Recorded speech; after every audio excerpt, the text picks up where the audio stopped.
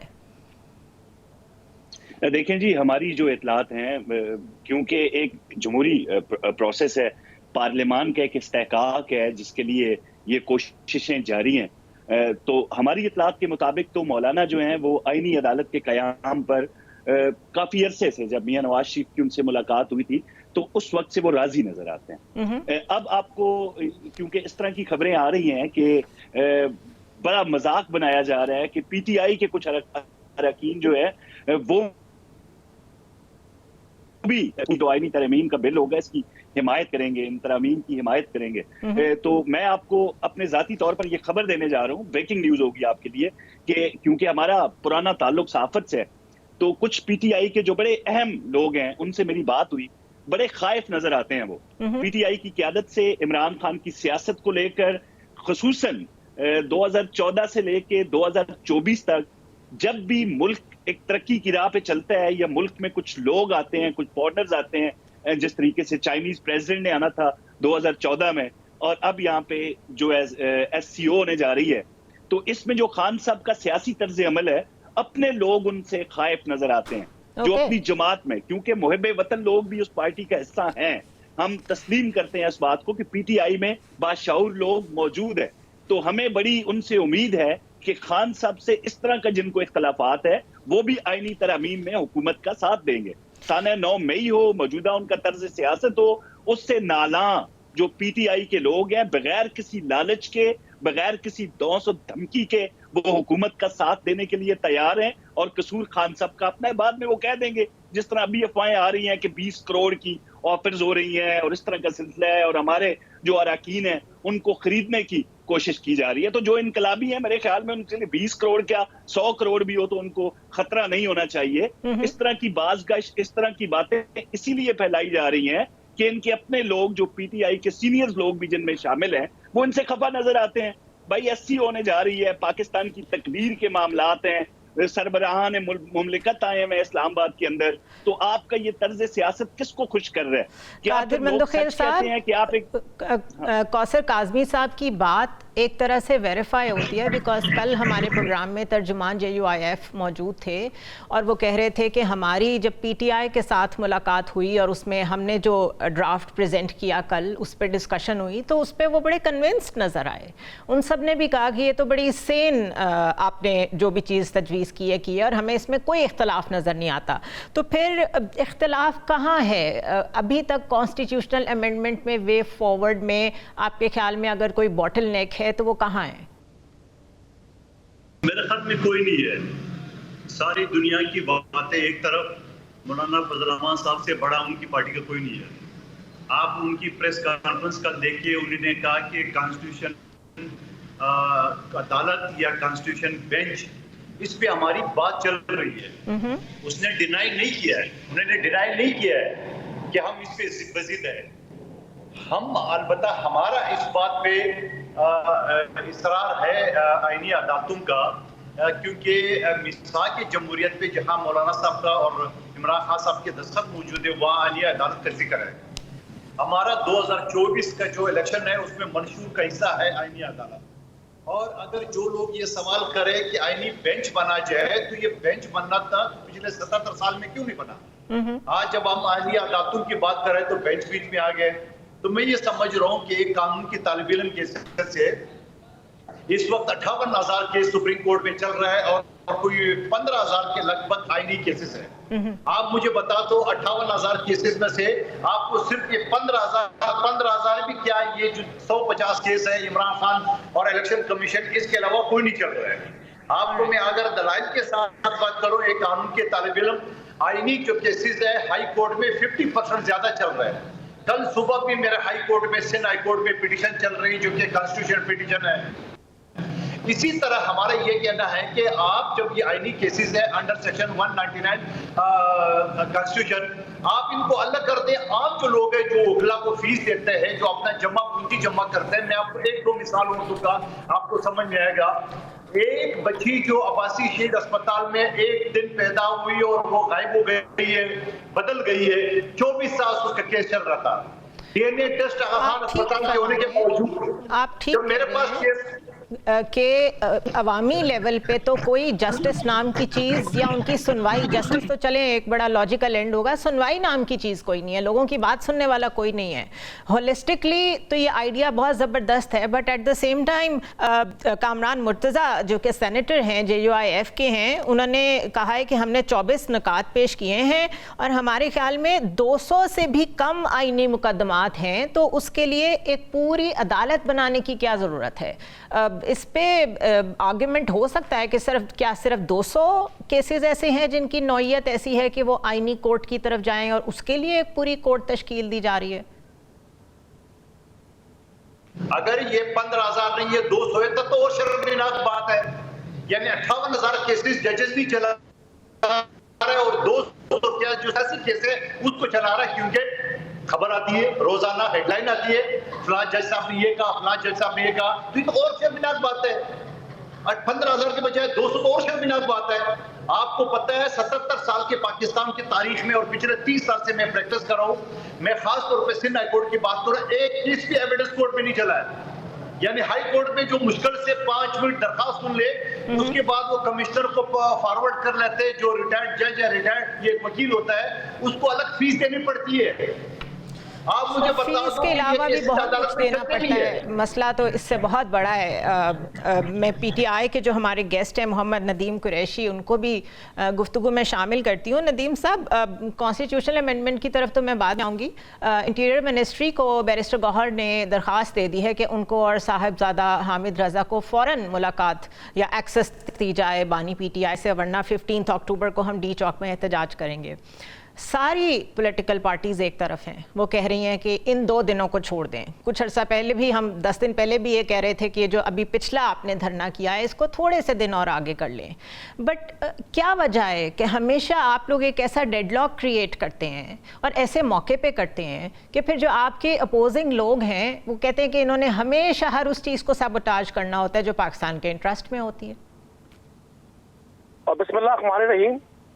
دیکھیں، میں گزارش آپ سے کر دوں، آج جو حکمران اتحاد ہے ان کا بنیادی مقصد صرف اپنے اقتدار کی طوالت، اپنے لیے وہ قانون سازیاں کرنا جو انہوں نے اپنے دور اقتدار میں دولتیں اکٹھی کی ہیں، پاکستان کا سرمایہ لوٹا ہے. مجھے کوئی یار نہیں میں اب یہ جس آئینی ترمیم کا شور ہے پورے پاکستان میں، یہ جو 153 کانسٹیٹیوشنل کیسز پینڈنگ ہیں، ان کو گراؤنڈ بنا کر ایک طرف یہ فرماتے ہیں کہ جی 1,60,000 لوگوں کو ڈاؤن سائزنگ کر اداروں سے فارغ کرنا ہے، گورنمنٹ پہ بڑا بوجھ ہے تنخواہوں کا.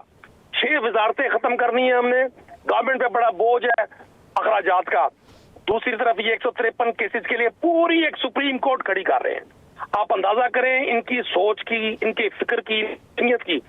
یہ صرف 2024 کے یہ جو ڈھونڈے ترین دھاندلی زدہ انتخابات تھے ان کو لیجیٹیمائز کرنے کے لیے ایک نئی کورٹ کھڑی کرنا چاہ رہے ہیں. ایک سیاسی جماعت کو دیوار سے لگانے کے لیے یہ آئینی کورٹ کھڑی کرنا چاہ رہے ہیں. پاکستان کے ساتھ اس پاکستان سے اتنی ہی محبت کرتی ہے جتنے باقی لوگ کرتے ہیں. ہمیں پاکستان کو لوٹنے والے ان لوگوں کے تو کوئی بھی نہیں دے رہا کہ کون زیادہ محبت کرتا ہے کون کم کرتا ہے، لیکن بات اس وقت صرف ایک ایونٹ کو لے کے اسپیسیفک بات ہو رہی ہے کہ اگر اس کو آرام سے ہو لینے دیا جائے تو معاملات تو چلتے ہی رہے ہیں، چلتے رہیں گے. کوثر کاظمی صاحب، کیا ان لوگوں کا یہ کہنا، PTI کا یہ کہنا درست ہے کہ صرف ہماری وجہ سے ہمارے لیے کچھ خندقیں مزید کھودنے کے لیے اصل میں یہ آئینی عدالت بننے جا رہی ہے اور اس کا کوئی ریزن نہیں ہے؟ میں بڑے افسوس سے کہوں گا کہ ان کے پاس جو معلومات کا ان کا جو دار و مدار ہے وہ ان کا سوشل میڈیا. اب بڑی ایک مذائقہ خیز گفتگو آج کل ہو رہی تھی جو آؤٹ سورس کر رہے ہیں ایئرپورٹس کے حوالے سے کہ بیچا جا رہا ہے. جی عوام کے لوگوں میں اس طرح کا تاثر ڈالا جاتا ہے، غلط فہمیاں ڈالی جاتی ہیں. آپ برطانیہ میں حال میں PhD وہاں سے کر کے آئی ہیں، بڑے اچھے طریقے سے آپ واقف ہیں برطانیہ کی، انکلوڈنگ ہیتھرو، اس کے بعد اسکاٹ لینڈ، جو میجر ان کے ایئرپورٹس ہیں نا جی، وہ اس وقت بھی کچھ 10 شیئرز ہیں وہاں پہ، چائنا کے، سعودیہ کے، قطر کے. تقریباً وہاں تو گیس کمپنیز ہوں، واٹر کمپنی ہوں، سب میں ایسے ہی. جاہلیت کی انتہا ہے کہ عوام کو غلط فہمی میں مبتلا کیا جاتا ہے کہ یہ اثاثے بیچ رہے ہیں. یہ آؤٹ سورسنگ پوری دنیا میں لاگو ہے، یہاں پہ نہیں ہے. اب انہوں نے کہا جی صرف 153 یا 160 کیسز ہیں، ان کے لیے ایک نئی عدالت کیوں بنائی جا رہی ہے؟ بھائی یہ بھی دیکھیں ساتھ جو 153 160 کیسز ہیں جب وہ عدالت میں چل رہے ہوتے ہیں کبھی وہ 5 رکنی بینچ ان کو سنتا ہے, کبھی لارجر بینچ ان کو سنتا ہے اور کبھی فل بینچ ان کو سنتا ہے, اور ایک کتنا عرصہ لگتا ہے ان کیسز کے اندر. عوام کا کیا قصور ہے اس میں بھائی؟ آپ اپنے سیاسی نوعیت کے کیسز کو طول دیتے ہیں, کبھی ایک پارٹی جاتی ہے, کبھی دوسری پارٹی جاتی ہے, کبھی ریویو میں جاتے ہیں, کبھی مختلف ہیلے بہانوں سے ان کو کھینچ تان کے مہینوں پر وہ ان کی سنوائیاں ہوتی ہیں. تو وہ 160 153 کیسز کا ڈائریکٹ اثر ہوتا ہے عام عوام پر, جو مہنگے وکیل کر کے انتظار کرتے ہیں اور ان کے کیسز التوا کا شکار ہوتے ہیں. جب بھی عوام کی فلاح و بہبود کی بات ہوگی نا تو تحریک انتشار آپ کو شور مچاتی ہوئی نظر آئے گی. اب ان کا کیونکہ انہوں نے لابسٹ ہائر کیے ہوئے ہیں امریکہ کے اندر, اب ان کی فنڈنگ کہاں سے ہوتی ہے؟ فنڈنگ ان کی جو وہاں پہ امریکی سینیٹر فری میں تو کوئی کام نہیں کرتا. دیر از نو فری لنچ ایٹ آل. آپ کو بھی پتا ہے, مجھے بھی پتا ہے وہ خان صاحب سے کتنی محبت کرتے ہیں. بھائی پیسہ پھینک تماشا دیکھ والی بات ہے. اب وہ وہاں پہ کر رہے ہیں, فورن فنڈڈ فتنہ ہے. اپنے آقاؤں کے اشاروں پہ پاکستان کی تقدیر کے حوالے سے جب بھی کوئی اچھی بات ہوتی ہے اس میں یہ آ کے اپنا فتنہ و انتشار ڈالتے ہیں. ابھی 12 سے اوپر ہیڈ آف سٹیٹس آ رہے ہیں, ان کو کوئی اور دن نہیں ملا تھا, لیکن کیونکہ اشارہ ہوا وہاں سے کہ آپ نے ہر طریقے سے سبوتاج کرنا ہے اس معاملے کو, آپ نے ابھی وہاں پہ ای میلز ہو رہی ہیں شنگھائی کانفرنس کو کہ آپ پاکستان میں اس کا انعقاد نہ کریں. دس از ویری انفارچونیٹ, آپ ٹھیک کہہ رہے ہیں, لیکن آپ دیکھیں, آپ مجھے ذرا کمپلیٹ کرنے دینا.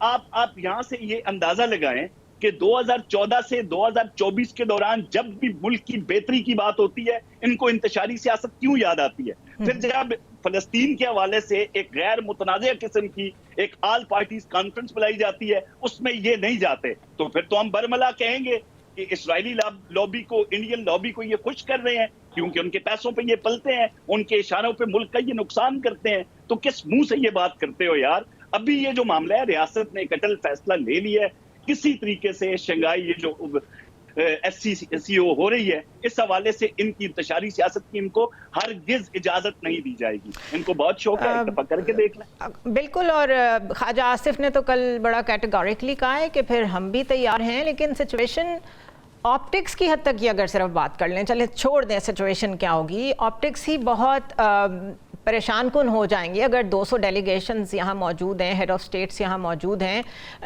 انڈیا کے منسٹر آف ایکسٹرنل افیئر یہاں موجود ہیں, اور ان سب کے ساتھ ان کی میڈیا ٹیمز بھی موجود ہیں. تو ظاہر ہے وہ یہاں پہ سب کچھ ہی کور کریں گی. تو اس میں کیوں یہ گنجائش دے رہی ہے PTI, کیوں یہ موقع دے رہی ہے اپنے مخالفین کو اور مبصرین کو کہ وہ ہر ایسے موقع پہ کوئی نہ کوئی بون آف کنٹینشن کریٹ کرتے ہیں؟ اس پہ مزید ڈسکشن کرتے ہیں after a short break. Welcome back to ایک special once again. Qadir Mandokhail صاحب, کل قائرہ صاحب سے میری بات ہو رہی تھی اور میں نے ان سے بھی یہ سوال کیا تھا کہ ریکنسیلیشن میں پیپلز پارٹی نے ہمیشہ بہت رول پلے کیا ہے. ان کی دور حکومت میں کوئی پولیٹیکل پریزنر نہیں تھا. اس کے بعد عدالت سے سزا ہونے کے باوجود جس طریقے سے زیادتی ہوئی, لیکن سر جھکا کے وزیر اعظم گھر چلے گئے. ابھی بھی مولانا کے ساتھ رابطے ہوں, نون لیگ کے ساتھ مل کے گورنمنٹ بنانی ہو, جو ایک برج کا کردار ہے وہ پیپلز پارٹی ہمیشہ ادا کرتی ہے. کیا آپ لوگوں نے PTI کے ساتھ کوئی برج دا گیپ والی سچویشن کریٹ کرنے کی کوشش کی ہے؟ آپ نے ان سے بات چیت کرنے کی کوشش کی ہے؟ کیونکہ مستقل ایک جماعت ایک سائڈ پہ اور باقی ساری جماعتیں دوسری سائڈ پہ ہیں. دیکھیے, ہم تو ہمیشہ ڈائلاگ کے اوپر یقین کرتے ہیں کہ جمہوری پارٹی کی حیثیت سے 2018 میں general Faiz gang network نے جو پارٹی سسٹم بٹھا کے PTI کو مسلط کر دیا پاکستان پہ, تو میرے چیئرمین بلاول بھٹو صاحب نے پہلے اسپیچ میں یہ کہا تھا کہ عمران خان قدم بڑھاؤں تمہارے ساتھ ہے. جواب میں وہی جو عرض پہ معمول گالی گلوچ.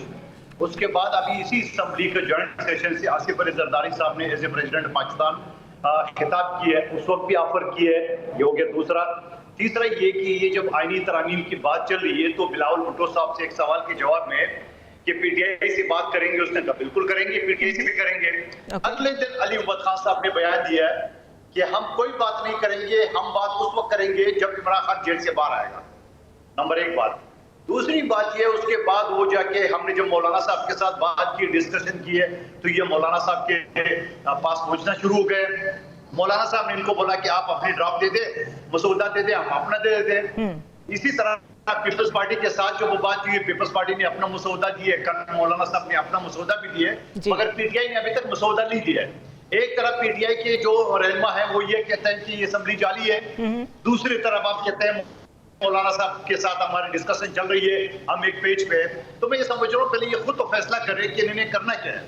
اگر یہ اسمبلی جعلی ہے تو پھر یہ ٹی اے ڈی اے تنخواہیں یہ کمیٹیوں کے یہ پارلیمنٹ لاجز کے مزے کیوں لوٹ رہے ہیں؟ تو میرے خیال ہے قادر صاحب اور کچھ سیکھا یا نہیں سیکھا، شاید پی ٹی آئی نے یہ ضرور سیکھ لیا ہے کہ پارلیمان کے اندر رہنا ضروری ہے اپنی پولیٹیکل ایگزسٹنس کے لیے. پہلے تو بہت سمجھایا تھا ان کو، پہلے بھی دو صوبوں کی حکومتوں سے استعفے نہ دیں، لیکن بہرحال انہوں نے دیے تھے. ندیم قریشی صاحب، ایک تو واقعی آپ لوگوں کی طرف سے ابھی تک کوئی ڈرافٹ شیئر نہیں ہوا، تو آپ لوگوں کا ورژن اصل میں کیا ہے آئینی کورٹ کو لے کے؟ وہ بڑا بلینکٹ ہے کہ بس یہ ہمارے خلاف ہے، لیکن اگر کنسنسس ہو رہا ہے، ساری جماعتیں اپنے مسودے پیش کر رہی ہیں، تو ابھی تک آپ لوگوں نے کیوں نہیں کیا؟ دیکھیں میں توقع کروں گا جیسے آپ میرے باقی دونوں دوستوں کو سن رہی ہیں، مجھے بھی ٹائم دیں. جی جی، ایک نیوز سب کے لیے ہونا چاہیے، صرف ایک مقصد کے لیے نہیں ہونا چاہیے. Go ahead. گزارش صرف اتنی ہے، یہ ہم نہیں کہہ رہے، ساری بار کونسل کہہ رہے ہیں، پورا پاکستان کہہ رہا ہے. ابھی کوثر کاظمی صاحب میرے بھائی ہیں، مجھے سب کی عزت ہے، ہمارا آئیڈیالوجیکل اختلاف ہو سکتا ہے، ذاتی رنجش نہیں ہے کسی کے ساتھ. انہوں نے کہا جی ہم عام آدمی کی بہتری کے لیے ترمیم کر رہے ہیں. آپ ایک نیوز کا مائک ہیں، آپ بڑی شاندار اینکر ہیں، جرنلسٹ ہیں، اور آپ صرف لاہور شہر میں اور اسلام آباد میں جو ایجوکیٹڈ لوگ ہیں، لا کو سمجھتے ہیں، آپ سے پوچھیں یہ آئینی ترامیم کرنے کے لیے حکومت کے حواس پر اتنی سوار کیوں ہے؟ ان کو معلوم ہے اگر 26 کو جسٹس منصور علی شاہ پاکستان کے چیف جسٹس بن جاتے ہیں اور یہ ترامیم نہیں کر پاتے، سب سے پہلے ٹریبونل کے فیصلے ہوں گے. جو انہوں نے ٹریبونلز کو جو ٹائم دیا تھا پاکستان کے کانسٹیٹیوشن اور آئین نے کہ وہ ڈیسیجن کریں گے ان پینڈنگ ریٹوں کا کے کینڈیڈیٹس جو ان کے خلاف بتائے جائے تھے، وہ نہیں ہو سکے آج تک. یہ جتنا مرضی لوگوں کو سمجھائیں. میں نے کوشچن کیا نا بھائی، ایک طرف آپ 6 وزارتیں ختم کر رہے ہیں، 1.5 لوگوں کو جاب سے نکال رہے ہیں، آپ کہتے ہیں ملک کے حالات ٹھیک نہیں ہے، روز غریب آدمی پہ ٹیکس کے لگا رہے ہیں، بجلی کے ریٹس بڑھا رہے ہیں، پیٹرول کے ریٹ بڑھا رہے ہیں. آرگیومنٹ اگر میں بائے کروں تو پھر تو بار کاؤنسلز کو اس وقت وکلا تحریک شروع کر دینی چاہیے، ان کو سڑکوں پہ ہونا چاہیے. وہ لوگ کدھر ہیں؟ الٹیمیٹلی تحریکیں شروع ہونی ہے. یہ ملک چند لوگوں کے کھلواڑ کے لیے نہیں بنا. اچھا ایسا کیا ہوا؟ ابھی یہ فرماتے ہیں کہ جی ہم نہ کوئی اسپیسیفک بیس پر یہ احتجاج کر رہے ہیں. جب OICT 2022 میں پاکستان میں آپ کو بلاول صاحب کا اور شہباز شریف صاحب کا ابھی شیئر کرتا ہوں آپ کے ساتھ، جو کہتے تھے جی صاحب کر کے دکھائیں آپ OICT، تو وہ اس وقت وہ بھی غلط تھا اور جو آج ہو رہا ہے وہ بھی غلط ہے. ابھی سنیں نا، اب فلسطین کے بارے میں میرے بھائی نے کہا جی فلسطین ایک طرف فلسطین کے خلاف احتجاج کرنے پہ، فلسطین کی حمایت پہ احتجاج کرنے پہ آپ اسلام آباد سے سینیٹر مشتاق جیسے لوگوں کو اٹھاتے ہیں، آپ لاٹھی چارج کرتے ہیں. تحریک انصاف نے کال دی فلسطین کی حمایت میں، آپ نے ہمارے سرکٹ پنجاب میں گرفتار کر لیے. یہ منافقانہ پالیسی ہے، لوگ دیکھ رہے ہیں، مذاق اڑا رہے ہیں، لوگ سمجھ رہے ہیں بھائی اس حکومت کو عوام کا اتنا خیال آ گیا. یہ ملٹی صاحب آپ جواب دینا چاہیں گے کہ ٹریبیونلز کا ڈر ہے آپ لوگوں کو، اس لیے آپ لوگوں کو اتنی جلدی ہے اس امینڈمنٹ کی؟ مجھ سے سوال کریں. جی کوثر کاظمی صاحب آپ سن رہے ہیں نا ندیم صاحب کو؟ اچھا میرے بھائی ہاں جی میرے بھائی ندیم نے بڑی زبردست باتیں کی، ہمیشہ ہی بڑی زبردست باتیں کرتے ہیں، جذباتی ہو جاتے ہیں. میں آپ کو یہ بتاؤں جی کہ آپ لاہور میں نکلے، وکلا کو تھوڑی پریشانی ہے، سب وکلا کو نہیں، چند ایک ایسے وکلا ہیں. کیونکہ دیکھیں اگر جلدی کیسز نپٹائے جائیں گے، جو کہ ہمارا ایم ہے، جو کہ ہم عوام کو ریلیف دینا چاہتے ہیں اس حوالے سے، تو جو چند وکیلوں کی چاندی لگی رہتی ہے وہ تو ختم ہوگی نا. بیسیکلی کچھ جگہ پہ یہ تکلیف بہرحال موجود ہے. کون سے وکلا؟ کون سے وکلا؟ وہ ایسے ہیں کئی دوست احباب ہمارے ہیں جو مذاق کے طور پہ یہ کہتے ہیں بھائی جان کیوں جلدی آپ ختم کرنا چاہتے ہیں. کئی لوگوں نے بطور مزاح باتیں کی ہیں اس طرح کی، لیکن اب مجھے لگ رہا ہے کہ شاید وہ سنجیدہ بات ہے. اب میں آپ کو یہ بتاؤں جی OIC کی یہ مثال دے رہے ہیں کہ اب یہ ہو گیا، اب 144 لگی ہے اسلام آباد کے اندر. ریاست اپنی ریٹ قائم رکھتی ہے نا، اس کو ہر بندے کو احترام کرنا چاہیے. آپ وہاں پہ کہیں جی ہم نے باجماعت نماز ڈی چوک میں پڑھنی ہے، جبکہ دفعہ 144 لگا ہے. آپ فلسطین کے حوالے سے اگر وہاں پہ احتجاج کرنا چاہتے ہیں تو جو قانون ہے اس کو جو لاگو ہے اس کا احترام کریں، جگہ کا تعین کہیں اور کر لیں. اب یہ خاص طور پر یہ جو معاملہ ہو رہا ہے نا جی، ہمارا SCO کا، اس کو سبوتاج کرنے کی ان کی حتی الامکان کوشش ہے، اس میں کوئی شک نہیں ہے، کسی قسم کا کوئی ابہام نہیں ہے، کیونکہ مثالیں ماضی کی ہمارے پاس ہیں. جیسے میں نے آپ کو پہلے کہا، آپ 2014 سے 2024 تک ان کا سابقہ ریکارڈ نکال کے دیکھ لیں. تو یہ تو بالکل صاف ظاہر ہو رہا ہے کہ والا جو آرگیومنٹ ہے کہ اس لیے جلدی ہے آپ لوگوں کو، قادر مندوخیل صاحب بھی بعد میں اس کا جواب دے دیں، پہلے آپ دے دیں، کہ اصل میں ڈر یہ ہے کہ اگر یہ والے چیف جسٹس چلے گئے تو اس کے بعد جو نئے آئیں گے ان کے انڈر سارے کیسز کھلیں گے. اگر کچھ 18-20 سیٹیں بھی ادھر سے ادھر ہو جاتی ہیں کوئی ٹریبیونلز کے کیسز کی وجہ سے، تو that would be a very big blow to the legitimacy of this government. تو اس لیے آپ لوگ متنازعہ بنا رہے ہیں، یہ آنے والے چیف جسٹس کو متنازعہ بنانے کی کوشش کر رہے ہیں. مجھے لگتا ہے ہو چکے ہیں، کیونکہ ان کو اس کا تاثر دے دیا گیا ہے، بن چکے ہیں کہ جب وہ آئیں گے خان صاحب رہا ہو جائیں گے. کیونکہ عام طور پر ان کا دیکھیے آفیشیل جو سوشل میڈیا جو ان کے وہ ہیں ہینڈلز، وہاں پہ یہ بات ہو رہی ہے کہ منصور علی شاہ صاحب جیسے ہی آئیں گے خان صاحب چھوٹ جائیں گے، یہ ہو جائے گا اور وہ ہو جائے گا. انہوں نے متنازعہ بنا دیا. اب دیکھیں ہم ہر چیز جلدی میں کر رہے ہیں. آپ ذرا پنجاب میں آ جائیں نا، آپ کو ایک دن وزیر اعلیٰ پنجاب مریم نواز چھٹی پہ نظر نہیں آئیں گی. پورا ویک وہ کام کرتے ہیں. ہم تو ہر چیز بہت جلدی میں کر رہے ہیں جس کو عوام کو ریلیف ملے گا. آپ ہمت کارڈ دیکھیں، اپنی چھت اپنا گھر دیکھیں، ایئر ایمبولینس دیکھیں، مریم کی دستک دیکھیں آپ. اس کے بعد ہمت کارڈ جو ڈسیبل لوگوں کو دیا جا رہا ہے، پینک بٹن آپ کو نظر آئیں گے، ای بائکس آپ کو نظر آئیں گے، کسان کارڈ نظر آئے گا آپ کو، کسان پیکج نظر آئے گا آپ کو. اور ہر دن یہ منصوبے ہیں، یہ وہ منصوبے ہیں جن کا وعدہ کیا گیا تھا مریم نواز کی طرف سے، اور ان کو عملی جامہ پہنایا جا رہا ہے. کہ آپ یہ سوال کر دیں گے بھائی اتنی جلدی میں کیوں ہے، مریم نواز روز کیوں افتتاح کر رہی ہے، اتنی جلدی کس بات کی؟ اصل میں خوف یہ ہے کہ 11 سال KPK کے اندر حکومت کرنے کے بعد ان کو اب خطرہ ہے کہ وہاں کی عوام، باشعور عوام، ان سے یہ بات پوچھے گی کہ بھائی ایک صوبے کو دیکھو کدھر جا رہا ہے. ہر روز وہاں پہ ترقیاتی منصوبے اب پایہ تکمیل تک پہنچ رہے ہیں اور آپ ہمیں احتجاجی اور انتشاری سیاست کا دست دے رہے ہیں. کیا یہ ٹریبیونلز کا ڈر ہے اس لیے اتنی جلدی ہے اس امینڈمنٹ کی؟ دیکھیں میں آپ کو ایک مثال دیتا ہوں. میرا سیٹ NA 242 کا مصطفیٰ کمال صاحب کے 3800 ووٹ تھے، میرے 42000 ووٹ تھے، اس کو جتا دیا. ٹریبونل میں ہمارا کیس چل رہا ہے. میں نے ٹریبونل کے جج سندھ ہائی کورٹ کا جسٹس ہے، میں نے اس سے سوال کیا، میں نے کہا جناب میں پچھلی حکومت میں اس کمیٹی کا حصہ تھا کہ یہ جو ٹریبونل کیسز ہے یہ آپ نے 6 مہینے کے اندر آپ نے فیصلہ کرنا ہے، ابھی آپ نے شروع نہیں کیا ہے. تو اس جسٹس صاحب نے مجھے سوال کی کہ آپ میرے چیف جسٹس کو بولے کہ مجھے پھر اور کوئی کیس نہ دے، صرف یہی کیس دے تاکہ میں چلاؤں. اسی لیے ہم کہتے ہیں کہ آئینی کیسز کو الگ کر دو تاکہ عام کیسز چلے.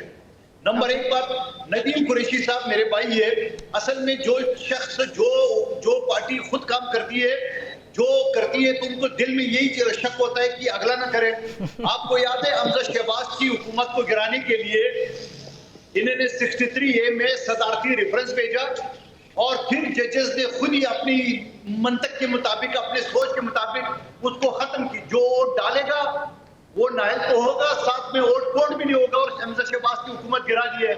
تو بھائی ہم ایسا کوئی فراڈ نہیں کرنے والے ہیں. ہمارا یہ مدعا آج سے نہیں ہے، ہمارا یہ مدعا 2006 سے ہے. مجھے عام طور پہ ایسے معاملوں پہ کافی سنجیدگی ہونی چاہیے، لیکن مجھے صرف ہنسی یہ آ رہی ہے کہ ایک ہی وقت میں کوئی 2 سال پہلے ایک سیناریو ایک گورنمنٹ کو سوٹ کر رہا ہوتا ہے اور پھر 2-3 سال میں سچویشن ایسی چینج ہوتی ہے کہ دوسری گورنمنٹ یا اپوزیشن میں لوگ اس سے پریشان بیٹھے ہوتے ہیں. تو یہ سائیکلک کیوس ہے ہمارا. قاسمی صاحب آپ مختصر کہیے گا، پھر مجھے ندیم صاحب کی طرف جانے ورنہ وہ شکوہ کریں گے. میں یہ کہتا ہوں افتخار چودھری کے وقت سے سپریم کورٹ کا بیڑا غرق ان ماضی کے ججوں نے کیا ہے جو ڈائریکٹ بھرتی ہوئے دنیا میں اسی وجہ سے 141 نمبر پہ افتخار چودھری کو ڈرامے کرتے تھے دنیا میں پتہ ہے. اس کے بعد میں آپ کی طرف آ رہی ہوں ندیم صاحب، سب کو پتہ ہے. پھر جسٹس ثاقب نثار جو کیوں کہ دنیا کو پتہ ہے. آپ کا پوائنٹ میں سمجھ رہی ہوں ندیم صاحب. یہ کانسٹیٹیوشنل امینڈمنٹ پہ تو بات چیت چلیں ہو گئی، لیکن آپ کچھ کنفرم کر سکتے ہیں کہ SCO کانفرنس کے موقع پہ یہ جو احتجاج کا اعلان ہوا ہے آپ کی پارٹی کی طرف سے، اس میں آپ کے خود سینئر لیڈرشپ بھی کنونسڈ ہے کہ یہ نہیں ہونا چاہیے؟ علی امین گنڈا پور وہ بھی یہی کہہ رہے ہیں کہ نہیں ہونا چاہیے. میرا بھائی مذمت کرے گا.